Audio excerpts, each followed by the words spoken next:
I overheard my fiancé whisper on the phone, "I'm only staying until he pays for my tuition."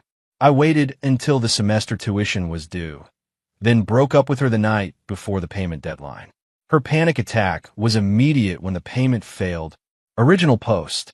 I, 31 male, proposed to my fiancé, 28, about 7 months ago. We'd been together for 2 years, living together for 1. Engagement was good. She was pursuing a master's degree in marketing. I work in software sales. Made decent money, not rich, but comfortable. The arrangement was simple. She quit her retail job to focus on school full-time. I'd cover rent and bills, and I offered to pay her tuition. About $22,000 per semester. Yeah, expensive private university, but she was passionate about it, and I wanted to support her education. We talked about her paying me back once she got her career going, but honestly, I wasn't pressed about it. Figure we'd be married soon anyway. 3 weeks ago, I came home early from a client meeting that got canceled. Around 2 p.m. on a Thursday. Let myself in quietly because I had a headache and just wanted to crash on the couch. Heard her voice from the bedroom. Door was cracked open. No, I'm serious. The second semester payment goes through, I'm out. I froze. He's so clueless, she continued, laughing. Like, yeah, babe, I totally see a future with you. Meanwhile, I've been keeping my options open this whole time. My heart stopped. The ring? I'll sell it. It's like 3 months' salary for him. Should get at least 8 or 9 grand for it. Maybe more. Silence while the other person talked. Look, I need this degree. My backup plan starts his residency in 6 months and actually has money. But I need to finish school first. So yes, I'm staying until he pays spring tuition. Due date is January 18th. After that, I'm done playing house. I stood there for probably 2 minutes. Couldn't move. Couldn't process. Then something clicked. That cold, clear feeling you get when emotions shut off and logic takes over. I backed out of the apartment silently. Went to my car.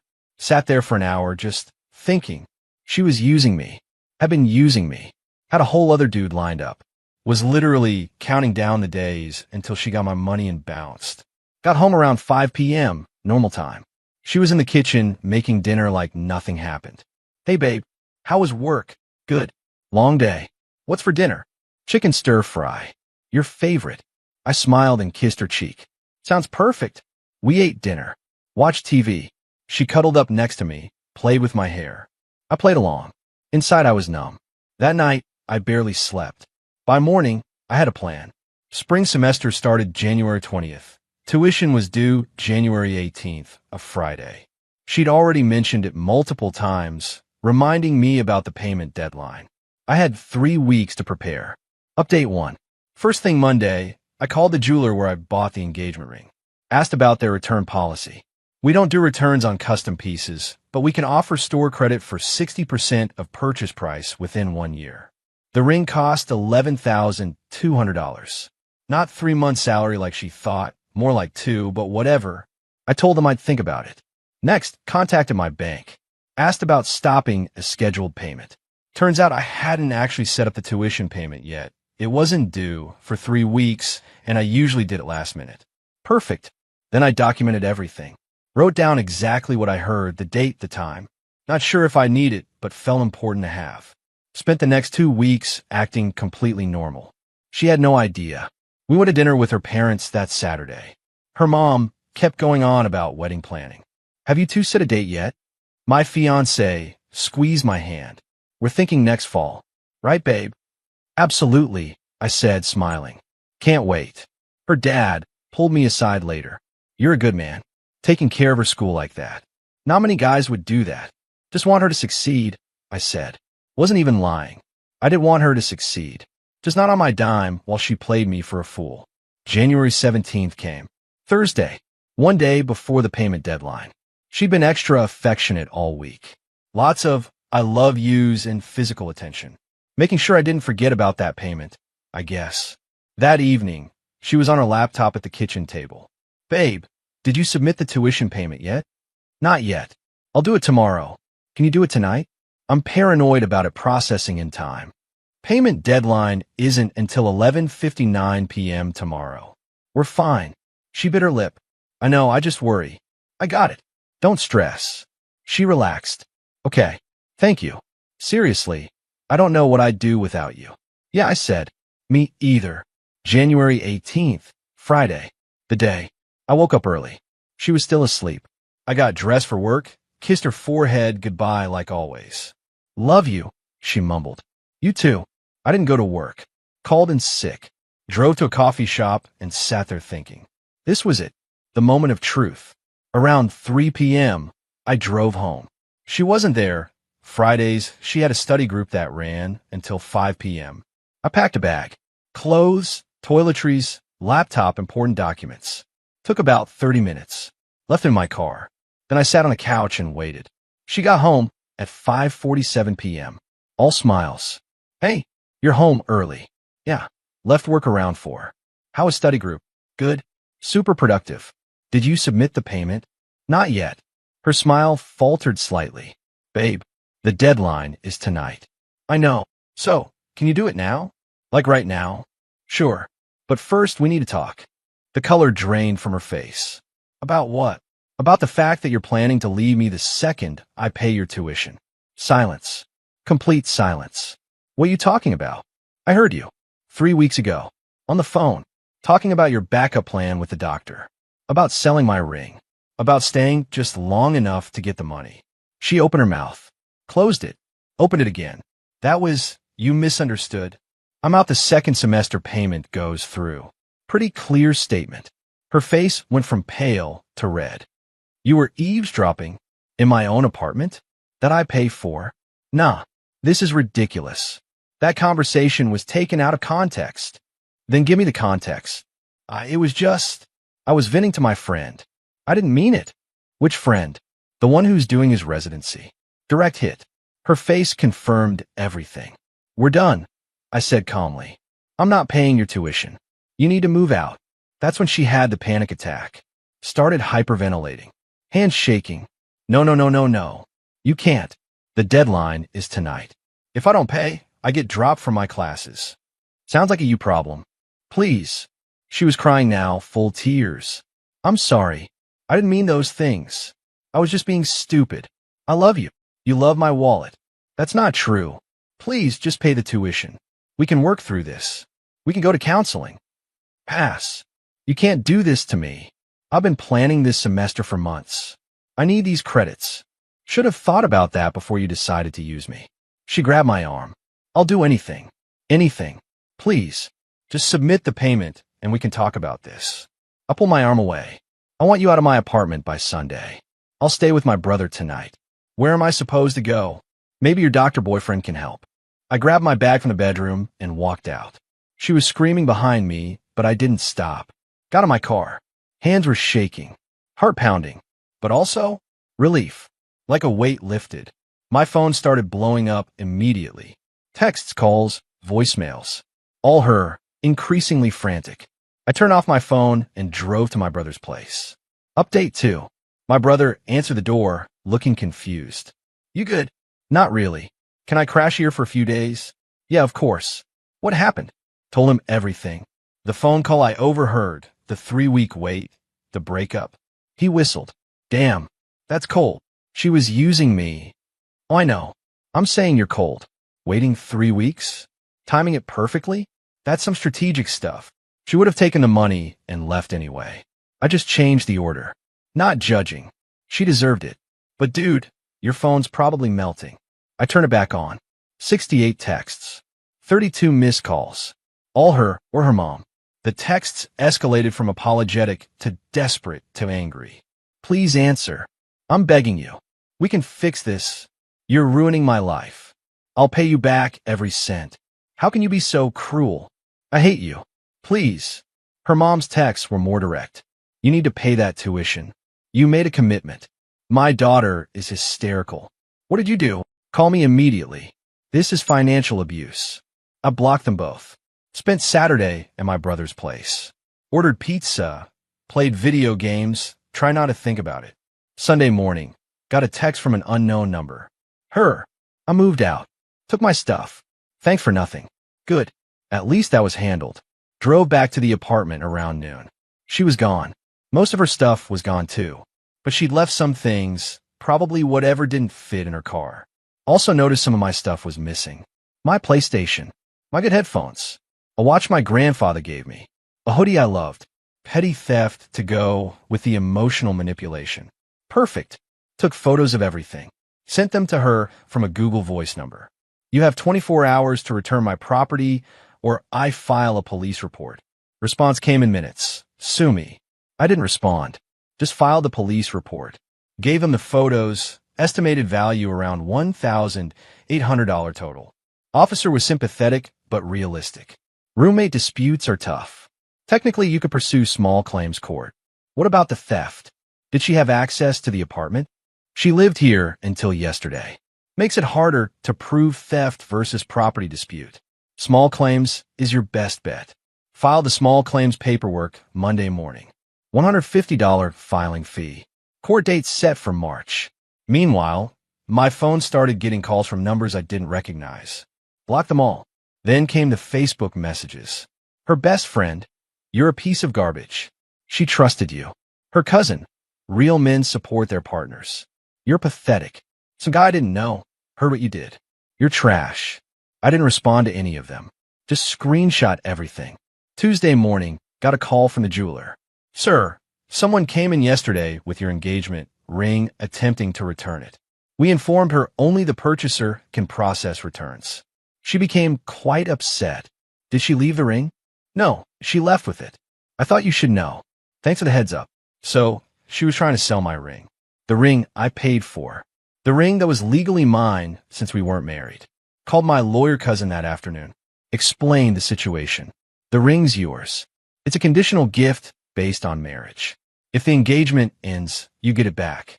You could add it to the small claims suit. What about the tuition thing? Her family's saying I committed to it. Did you sign any agreement? Any promissory note? No, it was just something I offered to do. Then legally you have no obligation.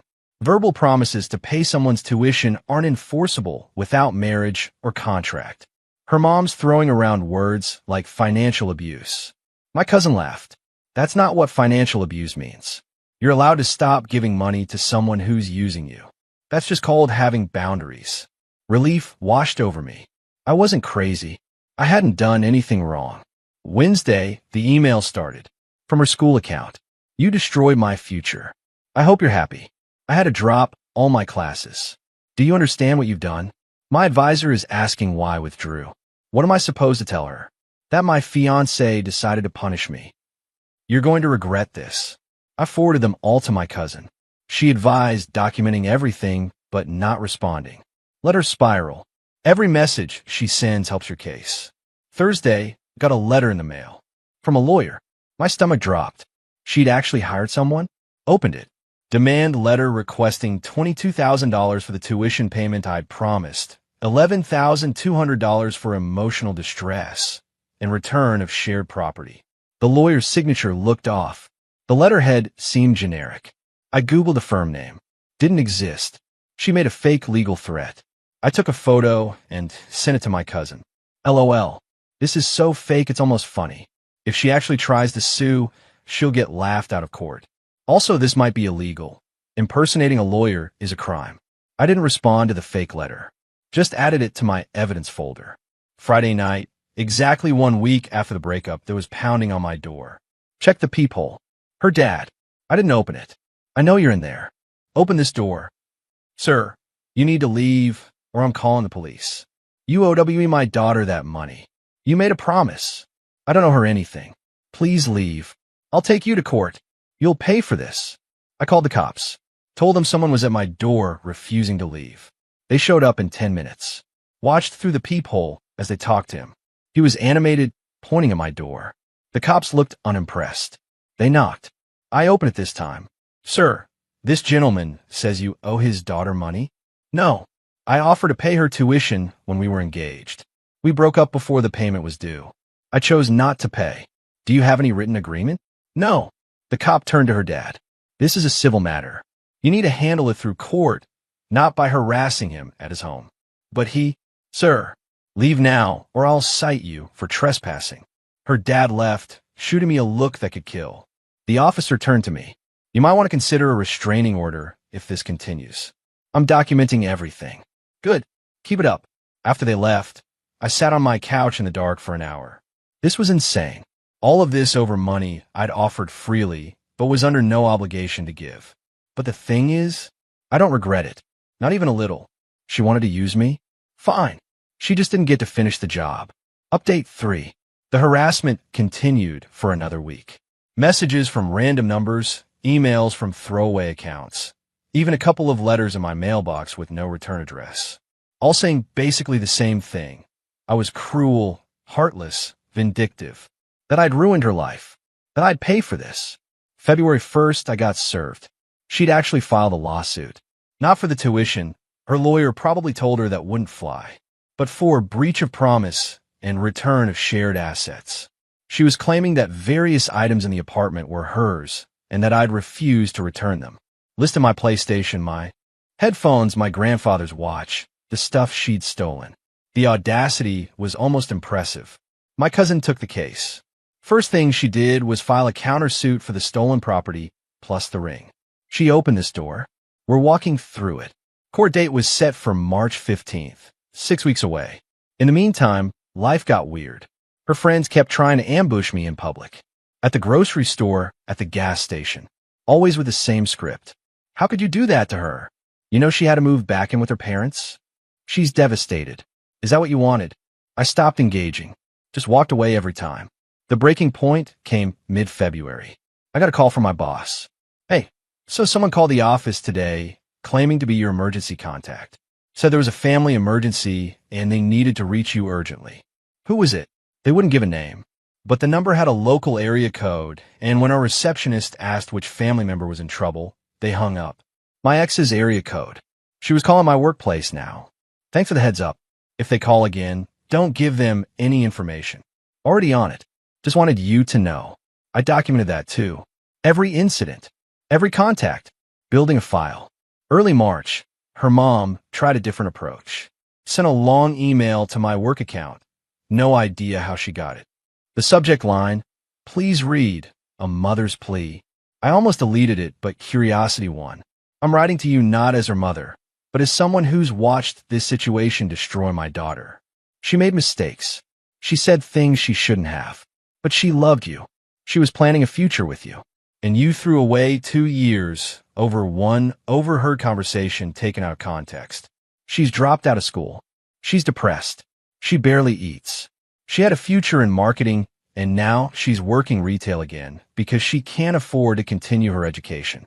You have the power to fix this, not by getting back together.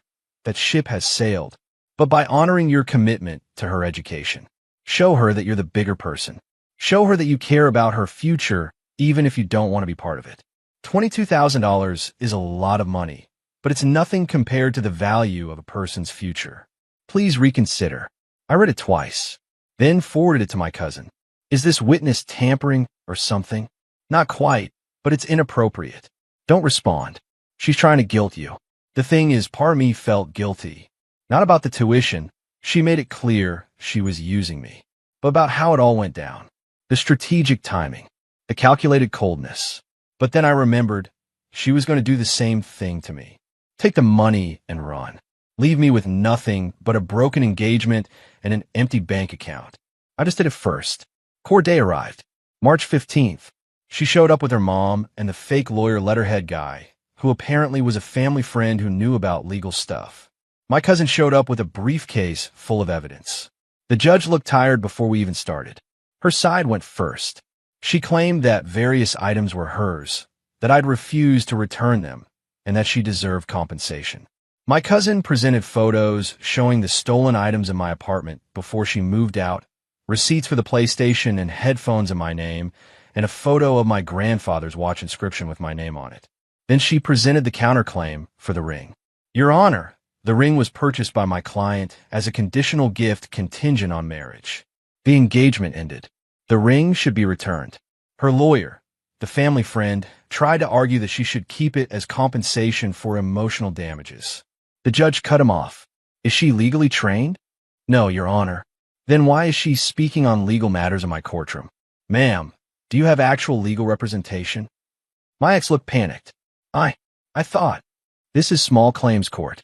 You can represent yourself, but your friend can't represent you. Do you have anything to add? He promised to pay my tuition. He led me on. Do you have written documentation of this promise? No, but then it's not relevant to this case. We're here about property, not verbal promises. Let's focus. The judge reviewed the evidence. Took maybe 10 minutes. Ruling. Defendant will return the ring, the PlayStation, the headphones, and the watch to the plaintiff within 14 days, or pay the total estimated value of $13,000. Plaintiff's claim for shared assets is dismissed. Court costs split evenly. My ex looked like she might throw up. Outside the courthouse, her mom started in on me. You happy now? You got your stuff back. Was it worth destroying her? I didn't destroy her. She destroyed herself when she decided to use me. That phone call meant nothing.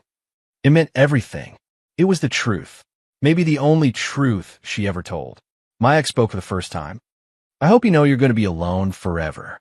No one's going to want someone as cold as you. I shrugged. Maybe, but at least I won't be financing someone else's escape plan. Walked to my car. My cousin followed. That went well. Yeah. You good? Honestly? Yeah. I am.